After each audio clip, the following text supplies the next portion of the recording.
Okay, everybody, it's Monday night now. We're going to take another crack at doing that same lesson on political systems. I'm going to run through this one pretty quick because we do have a lot to cover tonight, but I think most of you are probably done most of the work on this as it is anyway. Okay, so here, I'm going to go right ahead and share the screen. There we go.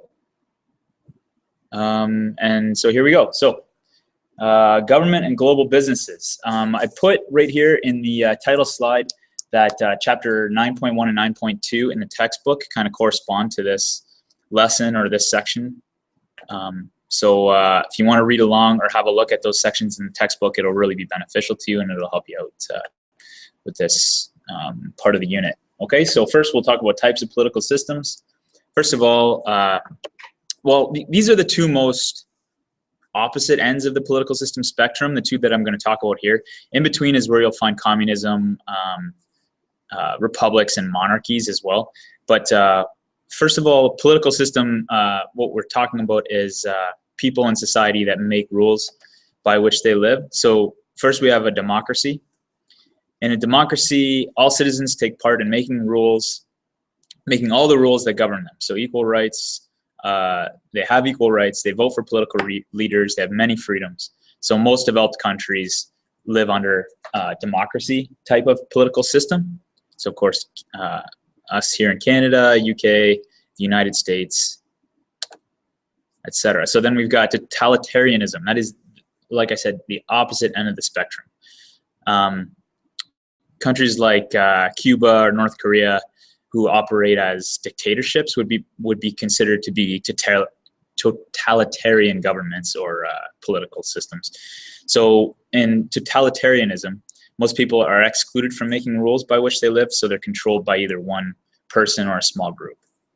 So like I said, a dictatorship would be an example of totalitarianism. This is the opposite end of the political system spectrum. Okay. So political relationships. Multinationals are usually pressured to create lasting and harmonious relationships with the governments of countries within which they plan to operate or do business. So it's important to have good, strong communication and relationships with the government and any political parties that are in control in the nations that they're planning to do business. So when we're talking about political relationships and we're talking about international business, here's a few terms that we're going to be covering. So when we talk about the host country, we're talking about okay, I'm just going to go through this. Multinational enterprises are guests in the host country, so they must operate within the social, economic, and legal constraints of that host country. So the host country is the country within which the multinational is currently doing business, whether it be sales or warehousing or just taking advantage of resources for manufacturing.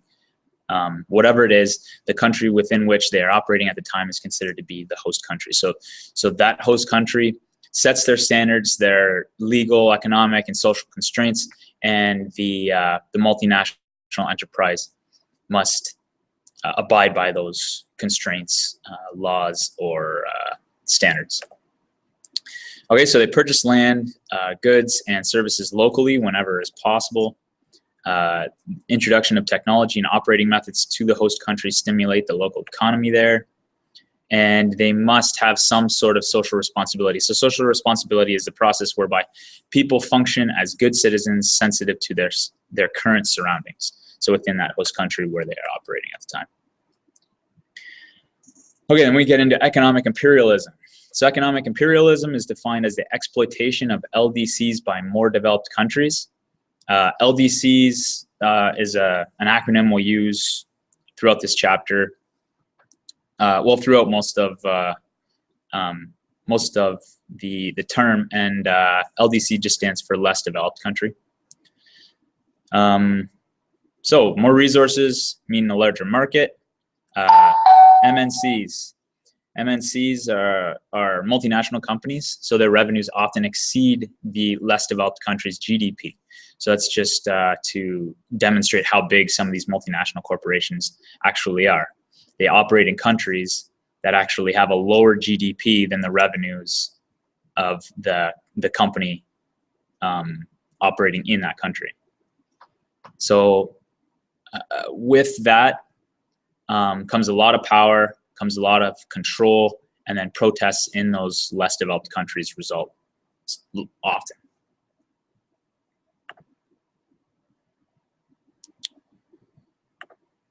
Okay, so political relationships. Now, home country, the country in which the multinational enterprise is headquartered. So any domestic business must comply with the local standards there. So this is referring to any operating standards that are put in place in the home country, and of course, any products that are produced elsewhere must comply with the local standards back home if they do intend to distribute those products locally. For example, Japan and Toyota. So Japan is Toyota's home country. If standards are not met, the home country government could restrict or deny the company the right to engage in business. There. Protectionism. This is review. So protectionism is government policy protecting domestic business from foreign competition.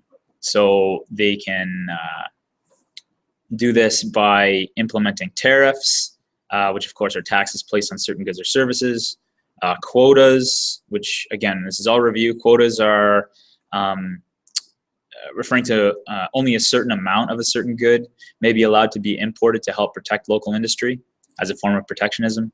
Boycotts, which are usually politically driven, so it's a complete restriction of imports from certain countries. And then different licensing requirements, so granting companies permission to import a product. So you don't need a license to be an importer, but some goods require licenses or permits from government agencies before they can be imported. So some common items would be food, plant, animal, dairy, medications, or a lot of different trademarked or name branded items may require licensing in order to import into the country for sale purposes. So that's more government influence on international business. Okay, so government trying to lessen the risk for firms. So local economy still. Again, we're talking about protectionism here. So import and export policies to protect Canada. This is a list of ways that the Canadian government specifically, through different agencies, provide help to local industry. So sorry, this isn't really protectionism. This is more just local economy or local industry wanting to do business through multinational channels. These are ways that the government try to lessen the risk for those companies. So they offer aid through these different agencies. Yeah. Anyway, so import and export policies to protect Canada. They develop trade policies and regulations and regulation to govern. They assist exporters in international projects. They match exporters with international clients. They manage and develop relationships with nation states. They help companies adjust to changing markets. And they promote innovation and human resource development through different government incentives like tax credits. Okay, so some political risks. Political risk is their political decisions or policy affecting business. So changes to taxes, like taxing income trusts or raising corporate tax rates. So government's actions or policies can change at any time, which affects foreign companies. They can implement trade sanctions, expropriation, economic nationalism, restricting foreign ownership. So expropriation would be kind of just the government implementing their right to expropriate land or areas of land where multinational companies have come in and acquired. and like through completely legal purposes, uh, legal channels, sorry, the government can still come back and expropriate that land if they don't approve of the way the company is doing business. Again, economic nationalism, implementing laws that protect against imports, and encouraging citizens to buy domestic goods rather than imported goods. Some more political risks: civil unrest or war. So social unrest, extreme income unevenness, so few rich and massive numbers of poor. Frequent changes in structure and activity of political party. Now, when evaluating political risk, economic risk, sorry, here, we'll go through this. Companies must evaluate all of the following. So general political instability, so uncertainty affecting investment. Ownership risk or expropriation, I went over that earlier. Operations risk, so government policy and restrictions and regulations. Transfer risk, economic downturn, assets and capital. And we've got other economic risk, like policies affecting prices and currency rates, fiscal policy, so government revenue, taxes, spending objectives, debt, those kinds of things. Monetary policies. They need to try to manage problems like inflation, currency fluctuations, and growing debt. So they need to evaluate all these political risks. So international taxes. Again, we're reviewing a lot of this just now that it relates more to government and political issues in international business. So we've got customs duty. So customs duty, again, is a type of tariff assessed on imported goods. And there are two reasons to implement or apply customs duty. The first one is just as a government revenue, so a revenue for the government, and the other one is protectionism. Then we've got sales taxes. So consumer pays a tax on sale of purchase. A regressive tax, all consumers pay the same amount regardless of income. So sales tax is a regressive tax, meaning everyone pays the same amount. It doesn't matter what your tax bracket is or what your income is. Everyone pays the same amount of sales tax on purchases. And we've got excise taxes. So that's a tax levied on specific goods such as alcohol, gasoline, and cigarettes. Couple different reasons why governments implement excise taxes on things like alcohol, gas, and cigarettes. One would be to discourage use. Two is environmental concerns. And three is essentially just as a government revenue. They know they're things that people are going to need and they're going to buy regardless of what tax is imposed on those items. So they're able to add those taxes or levy those taxes on those goods simply just as another form of revenue for the government. Then we've got income taxes. So income tax is a progressive tax. So that's a tax on the amount of income a person or corporation earns minus allowable deductions and credits. So it is a progressive tax because as the percentage a person pays, the percentage a person pays increases the more income one makes, meaning the more money you make, the larger a percentage of that money you need to pay in income tax. So a person that makes less yearly salary would pay a lower percentage of total income tax, say 35% of their total income would go to income taxes, whereas someone that makes twice that amount might pay 50% in income tax. 50% of what they bring in income, they pay to income tax. That's what a progressive tax is. So governments encouraging global business. Governments encourage exports through counseling and training. Sorry, I don't know why I've got this sound effect on here. I'll see if I can shut that off. Okay, through counseling and training, tax credits, export insurance, and And then just as a quick question, why do they want domestic companies to export goods and services?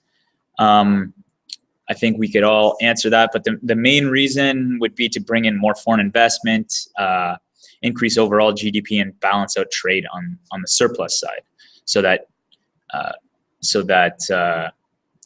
the nation is exporting more than they're importing, which increases the overall GDP. And of course, it brings the opportunity of more foreign investment, and again, is better for Canadian economy as a whole.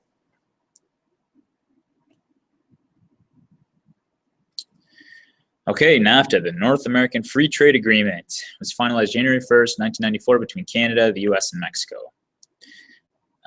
We're reviewing once again, but again, because we're talking about government and political issues, we get to cover NAFTA again. So the 5 major objectives of NAFTA when NAFTA was finalized, or when it came to fruition in 1994, were 1, to eliminate the barriers of trade, promote movement of goods and services throughout the 3 nations, promote fair competition, increase investment opportunities, create effective procedures for application of this agreement and the resolution of disputes, and then to establish framework to expand and enhance the benefits of the agreement. So that's NAFTA. Okay, so now Unit 3 Activity 5 and 6 is actually now due tonight, Monday, April 25th. Still have 4 hours to get this done, but I'm sure most of you guys are done already. I posted the PowerPoint presentation for it last week. I did get a couple of emails from people that don't have the software to run the PowerPoint and rely specifically on the video lessons.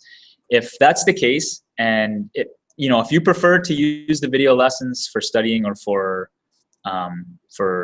learning, that's completely fine. If you would like to have access to the PowerPoint presentations but don't have access to Microsoft PowerPoint, and of course there's always the option to come into class, but if you're looking to get at it at home, there's Google Docs, there's Office 365. Google Docs is a free way to access those files though. And if you're interested in that and don't know how to do it or don't have a Google account, it's very simple to set up a Google account. It's pretty simple to use Google Docs as well, but I can do a demonstration on that. I can do a video demonstration on that if you're interested. Please let me know if if a couple people are interested in that. I could probably put together a video lesson on how to do that anyway, and it'd just be a good thing to have. So anyway, sorry for rushing through this one. I've got another one to do tonight. There you go. See y'all soon.